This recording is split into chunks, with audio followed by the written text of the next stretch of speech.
আমি অনেক আগেই বারবার বলেছি, যখন বলছিল ঈদগাহ ঘিরে দেওয়া হবে, কবরস্থান ঘিরে দেওয়া হবে, কেন ঘিরবে সে?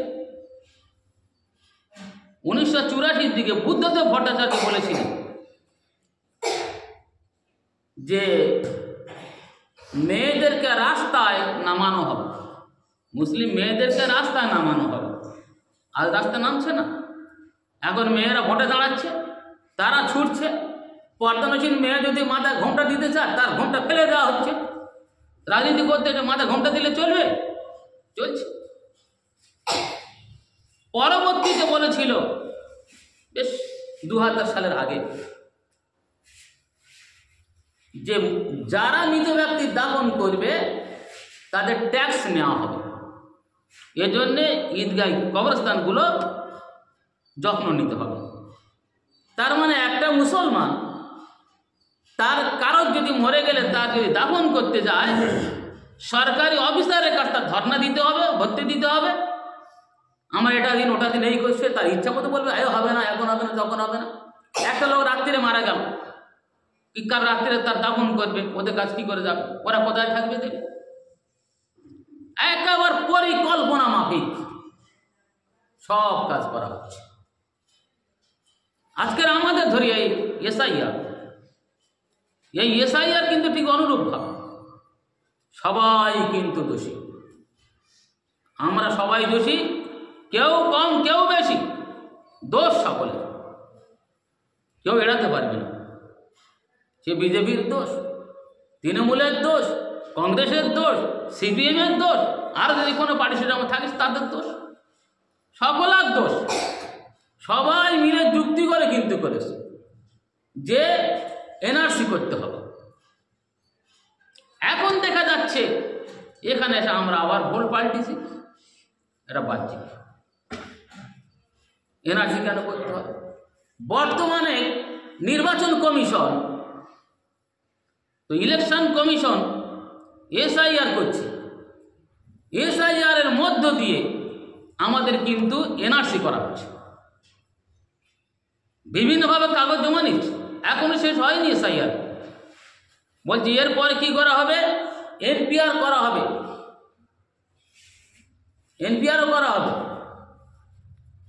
আর তারপরে এদের সঙ্গে সব কাগজ মিলিয়ে দেখা হবে কারা আসল কারা নকল, তারপরে কি এনআরসি করে দেওয়া হবে। তাহলে আমরা সহজে বুঝতে পারছি ঘুর পথে আমাদেরকে কিন্তু এনআরসির দিকে ফিরিয়ে নেওয়া হচ্ছে। কিন্তু এমনভাবে করা হচ্ছে আমরা বুঝতে পারছি না। নির্বাচন কমিশনের কি অধিকার আছে এনআরসি করার? কোনো অধিকার নেই, এটা স্বরাষ্ট্র দপ্তরের ব্যাপার।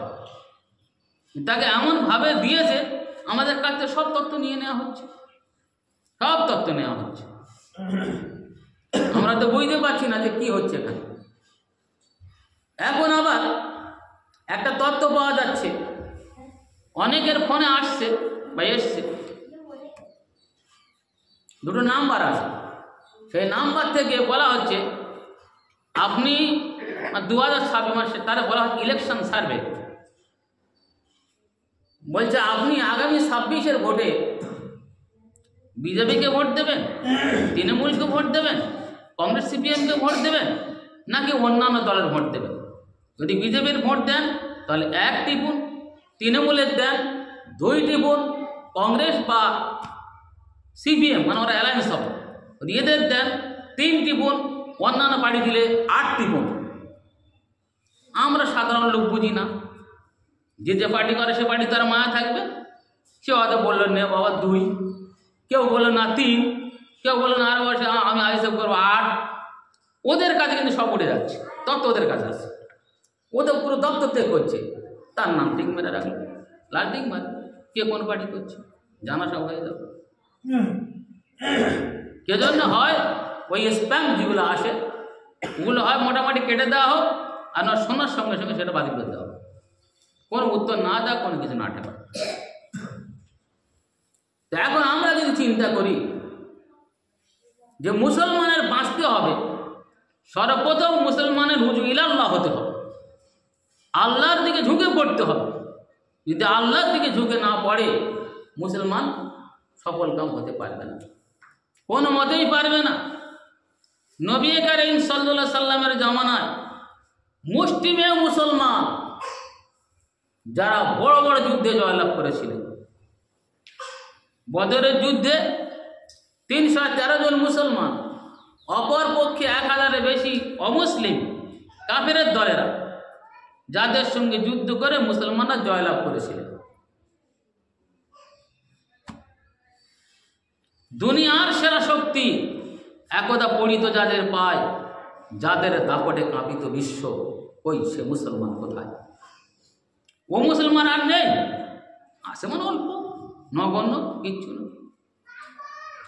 মুসলমানের দাপটে পুরো বিশ্ব কেঁপেছে। কিসরা কায়সার ভয়ে সব পালাতে বাধ্য হয়েছে, তারা সব শেষ হয়ে গেছে। এটা তো খুব সহজ কথা। যদি কেউ বলে ইসলামকে নিভিয়ে দেব, ইসলামের বাতি নিভিয়ে দেব, ইসলামকে শেষ করে দেব, কিন্তু তাদের পক্ষে সম্ভব নয়। বরং যারা ইসলামটাকে শেষ করতে এসেছিল, আল্লাহ রাব্বুল আলামিন তাদের শেষ করে দিয়েছে। আর আমরা আশাবাদী, যারা ইসলামকে শেষ করতে চাইবে তারা শেষ হয়ে যাবে। তার কারণ আবরাহা বাদশাহ যখন কাবা আক্রমণ করতে গেল, আব্দুল মুত্তালিব বলেছিলেন, আল্লাহ, আমার পক্ষে এটা হেফাজত করা সম্ভব নয়, আপনার ঘর আপনি হেফাজত করুন। আল্লাহ রাব্বুল আলামিন এক ঝাঁক পাখি পাঠালেন, যাকে আমরা আবাবিল বলি। আবাবিল মানে এক ঝাঁক, এক ঝাঁক পাখি পাঠালেন, বাস কেল্লা পথে। আবরার সৈন্য সম্বন্ধে সব শেষ হয়ে গেল। অতীতে অনেক নজির আছে, যারা আল্লাহর ধর্মটাকে, দিন ইসলামকে শেষ করতে চেয়েছে, আল্লাহ কিন্তু তাদের শেষ করে দিয়েছে। ইউরিদুনা লিতফু নূরাল্লাহি বিআফওয়াহিহিম, আল্লাহ বলছেন ইউরিদুনা লিতফু নূরাল্লাহ, তারা চাচ্ছে যে আল্লাহর জ্যোতিটাকে, আল্লাহর আলোটাকে নিভিয়ে দেবে। আল্লাহ আলো বলতে কোনটা? দিন ইসলাম। ইউরিদুনা লিতফু নূরাল্লাহি বিআফওয়াহিহিম, তাদের মুখের ফুৎকারে আল্লাহু মুতিম্মু নূরিহি ওয়ালাউ কারিহাল কাফিরুন, আল্লাহ তার নূরটাকে পরিপূর্ণতা দান করবেন, যদিও কাফেররা অসন্তুষ্ট হবে। তা আল্লাহ তো দায়ী, এটা তো দাবি করছেন যে না, আল্লাহর ধর্ম দ্বীনে ইসলাম, দ্বীন ইসলামকে কেউ মুছে ফেলতে পারবে না, চেষ্টা করলেও না। অতীতের প্রশ্ন এটাই ছিল, অতীতে যারা ইসলামটাকে শেষ করতে চেয়েছে, হয় তারা ইসলামের ছায়াতলে এসছে, নয় তারা ধ্বংস হয়ে গেছে। যে লোকটা বাবরি মসজিদ ভেঙেছিল, ওই লোকটা কিন্তু মুসলমান হয়ে গেছে, তার বিশাল ইতিহাস। তাদের বাড়ির সবাই মুসলমান হয়েছে। কেন? তারা কোনো মতেই রেহাই পায়নি, বালা বিপদ এমন হয়ে গেছে, রোগ আক্রান্ত মারা যাচ্ছে, তারপর তারা ইসলাম গ্রহণ করবে। সেই লোক বর্তমানে 100টার মতো মসজিদ তৈরি করতেছে, যে আমি একটা মসজিদ ভেঙে যা অপরাধ করেছি, এর আমি তদারক হিসেবে, খেসারত হিসেবে আমি আর 100 মসজিদ তৈরি করে দিচ্ছি। ধরা খেয়ে গেছে, ইসলামটাকে শেষ করতে গিয়ে ধরা খেয়ে গেছে। ওমর রাদিয়াল্লাহু তাআলা আনহু আল্লাহ নবীকে মারতে গেলেন, একবার সংক্ষেপ করে দেবো কথা, নবীর মারতে গেলেন, নিজে ধরা খেয়ে গেলেন, নবীর কাছে গিয়ে আত্মসমর্পণ করলেন। তার অর্থটা হলো এই, আল্লাহ রাব্বুল আলামিনের কাছে সবচাইতে পছন্দনীয় দিন হচ্ছে কি দ্বীনে ইসলাম। সেই দ্বীনে ইসলাম যারা গ্রহণ করেছে, যারা মুসলমান, তারা যদি আজ ইসলাম থেকে সরে যায়, তো এদের পতন অবধারিত, এদের বিপদ আসবে, পতন অবধারিত। আজ মসজিদ ফাঁকা, প্রায় মসজিদ দেখুন সবসময় নামাজি কজন থাকে, আর শুক্রবার হলে 2 রাকাত মাথা ঠুকে মাত্র সবাই পালায়। এটা কি ইসলামের যে আদেশ পালন করা, নাকি দায় সারা গল্প হয়ে যায় আমাদের? যদি ইমানের বলে বলিয়ান কেউ হয়, তাহলে ওই মুসলমান হবে যাদের দাপটে কাঁপিত বিশ্ব, যাদের ভয়ে কাঁপিত বিশ্ব। সেই মুসলমান কোথায়? দেখা যাচ্ছে না। দেখুন ভালো করে, একটা সামান্য একটা দেশ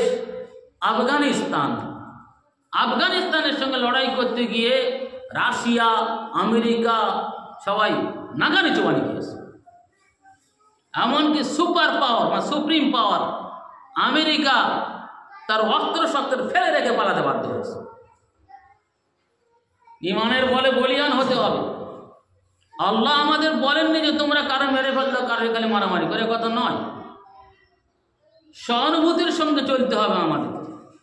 কিন্তু যদি কেউ আমাদের ক্ষতি করতে চায়, তার তো আত্মরক্ষা করা দরকার, না খালি মার খেয়েই যাবে, কি তার আত্মরক্ষা করা।